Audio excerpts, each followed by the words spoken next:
Hi. Welcome back to my channel. My name is Bryndís, and today I'm doing another tag. I've been sweeping up all the tags that I've been tagged in, and been really having a fun time doing all these tags, and I'm really loving it. So this is gonna be uploaded, I think, on a Sunday. Next Tuesday you can expect a reading update from me, and then maybe one more tag video, and then I think I'll be done for a while now, unless obviously I'm tagged in more videos. But yeah, it's been really good having these tag videos because I have not actually been having as much like updates on my reading as I would have liked. So it's been perfect to have having the tag videos. But next Tuesday, I promise I will have an update on my reading. But this is the Seriously Well Read tag, which was created by Randy Ray at Literate Texan. And he created this tag to celebrate the launch of his new book club, the Seriously Well Read Book Club, which is on Patreon. And you can find all that information on Randy's channel, which will be linked below. And the goal with his tag is simply, as he states, to start a real conversation about what it actually means to be well read, and to challenge each other to raise the standard. I was tagged by Jessica at On Stack of Books. So thank you for tagging me, Jessica, and thank you for creating the tag. And I thought it was really a really interesting tag. So I have not really thought too much about the questions. I read through them, but I'm not necessarily, I didn't write anything down or anything. So, but I've been thinking about some of the questions, definitely the ones that are a little bit more challenging. And so let's see how it goes. Here are the prompts. Number 1, what book made you take reading seriously? I had to think about this a lot because I tend to think about my reading very much from 2018 and onwards, because that's when I really kind of got back into reading after having read very little for decades, really, a couple of decades. And in 2018, but I then was thinking, what were those books? And then I thought, no, wait, woman. Because I remember reading a book when I was a teenager. And I don't think that at the time I necessarily realized that the fact that I read this book and got so much out of it, that meant that, not that it meant that I was a serious reader, I don't like that term, but I feel that it made me a reader who was reading for, not just for the enjoyment of it, but also to learn from it. I think I realized, at least looking back, I realized that this is what literature does. It just kind of, I don't know, there's magic to it. And that book is Icelandic. So if you are new to my channel, I am Icelandic. I live in Iceland. And here in Iceland, we have obviously we have a very long literary tradition. We like to call ourselves the literary nation due to the Icelandic sagas. And even though, reading has been on the decline here as everywhere else, but one of our masters in literature is Halldór Laxness.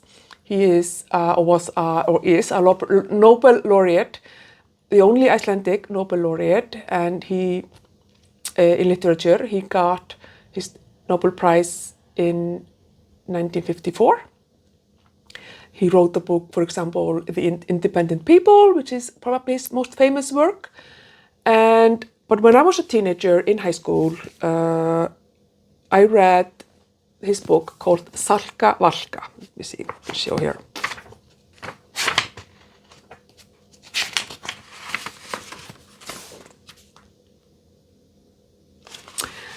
Salka Valka. And I don't know if I can, I think I have a picture of what it might be called in English, but this is a book that was first published in 1931 to 1932. So it's published in I think two volumes. And It is about a working class young girl or woman with a young girl who moves to a village, is working in the fishery industry, and it is about the exploitation of the working class by the people who owned the fishing companies here in Iceland. And this is the book that radicalized me in a way.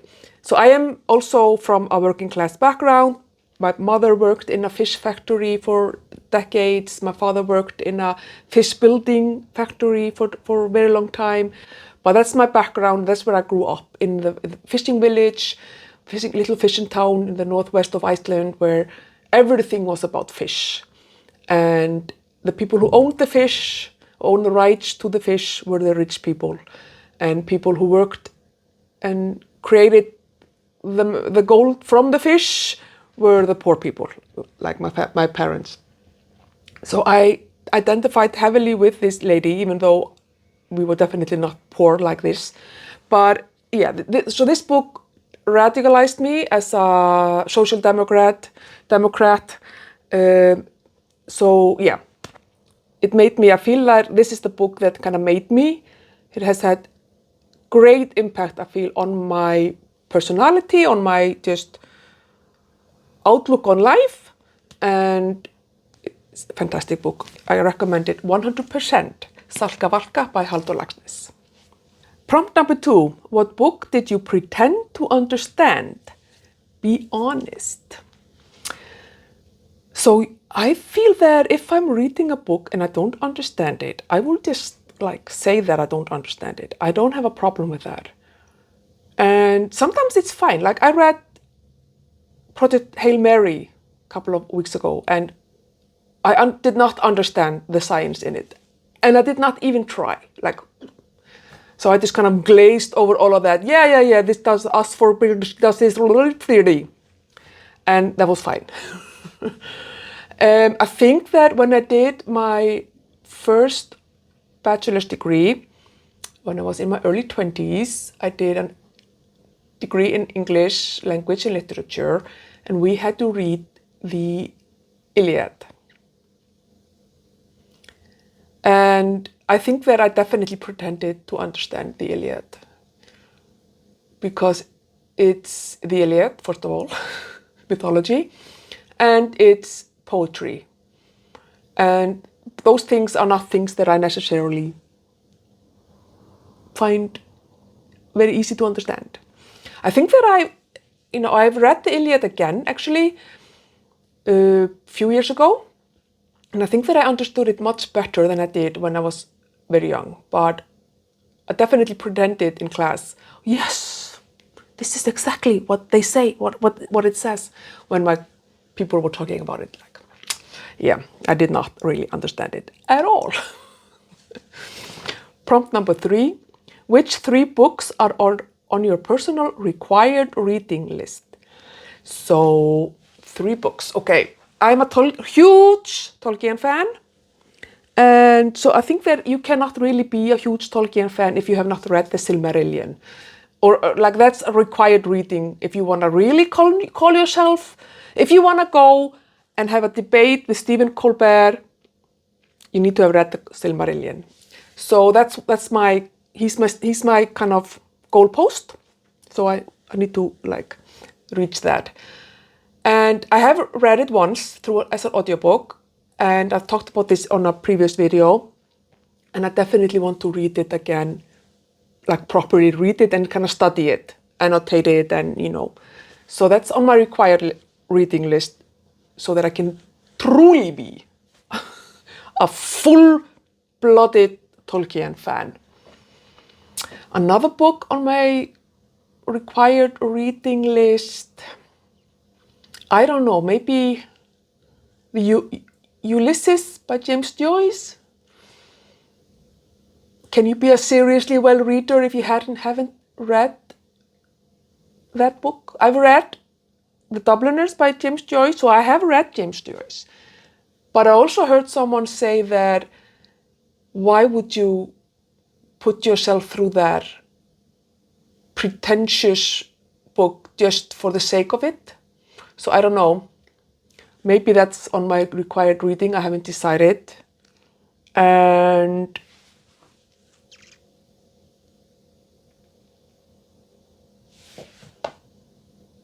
what's the third book? I think that maybe the Count of Monte Cristo. I think I'm gonna read that this summer, I'm hoping. And I think that's also on my required reading list because everybody that reads that book, it becomes their favorite book. And so I'm ready to read it and have it become my favorite book as well. Yeah, those are the books on my required reading list. I think that if you've read, these are kind of a well-rounded couple of books, you know, fantasy, not contemporary, like modern classic, and then like this really famous classic book, Victorian, I think, book. Although it's not, it's French, but you know what I mean. Yeah, I think those are gonna be on my required reading list. Prompt number 4, what author have you been avoiding?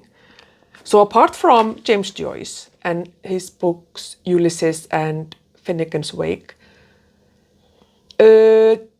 Thomas Hardy. I've been avoiding Thomas Hardy. I think that I'm pretty sure that if I read his books, or when I read his books, I'm gonna love them. But I've been avoiding them because everybody says that they are devastating. They are so sad and like emotionally, like gonna crush you emotionally. So sorry about that. Ooh, we have sunshine. Ooh. Yeah. So I've been kind of avoiding Thomas Hardy, but I have a couple of books of him here on my unread TBR shelf. So I'm doing the Read What You Own challenge. So I need to read those 2 books. I just need to prepare myself for that. Prompt number 5, what's the hardest book you've ever finished? So I talked about that a while in another tag video. The hardest book that I've read, like emotionally hard, was A Man Called Uwe. But I think if we move away from that, and the book that I've actually found the hardest to finish, I think that's Crime and Punishment by Fyodor Dostoevsky. It was just, I found it so difficult to kind of relate to the persons and the characters, and the atmosphere was just there was just so much angst that I found it really hard to finish, but I did. And yeah, so Crime and Punishment. Number 6, what's a book that changed how you read?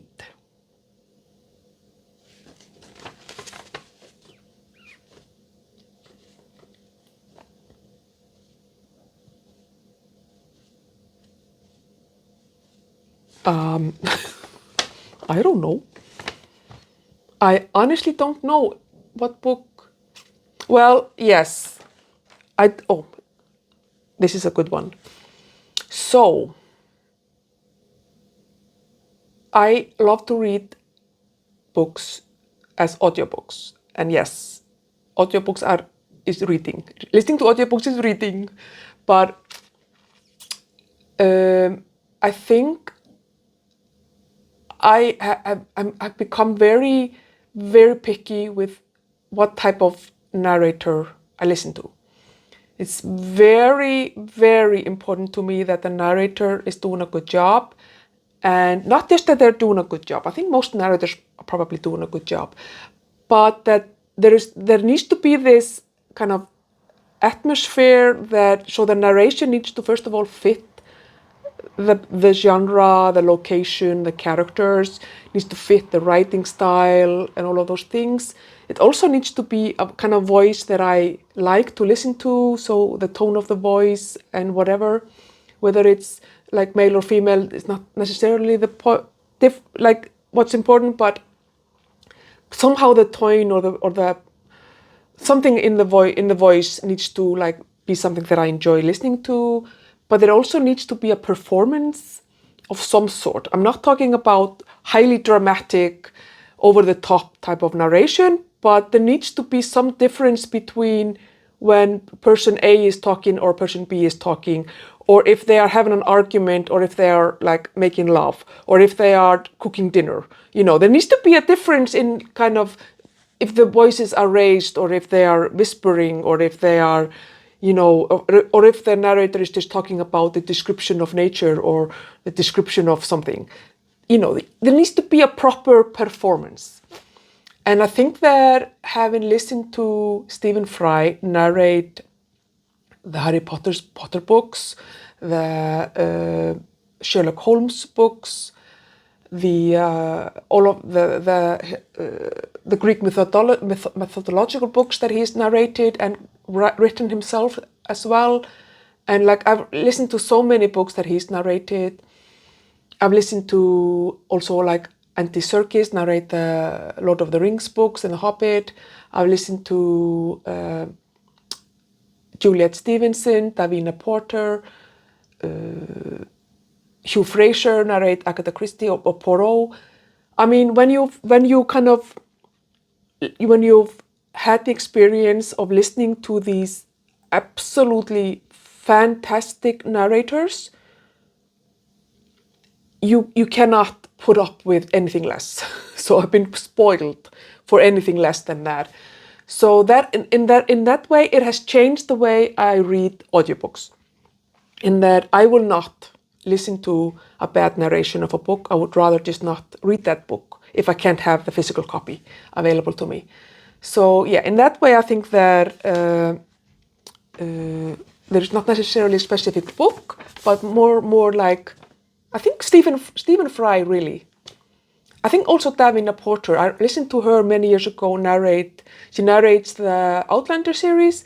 So several years ago, I read the entire series, or until book, I think 7, or I think book 7, I think maybe, or maybe book 8 was out when I was done, and I still have to listen to the last books if they are out already. And it was just magical, people. So yeah, the narration is so important, and it is just such a joyful experience listening to a really good narration of an audiobook, and it just enhances the experience so much. I mean, Hugh Fraser narrating the Poirot books by Agatha Christie, like, it's perfection. I'm just saying, it's perfection. Prompt number 7, quality versus quantity. Would you rather read 100 good books in a year or 10 great books?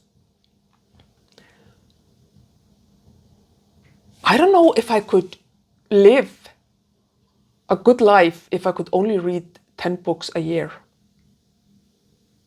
I think on average I read about 100 books a year, and I cannot imagine reading any less. So I think I would have to go with 100 good books rather than 10 great.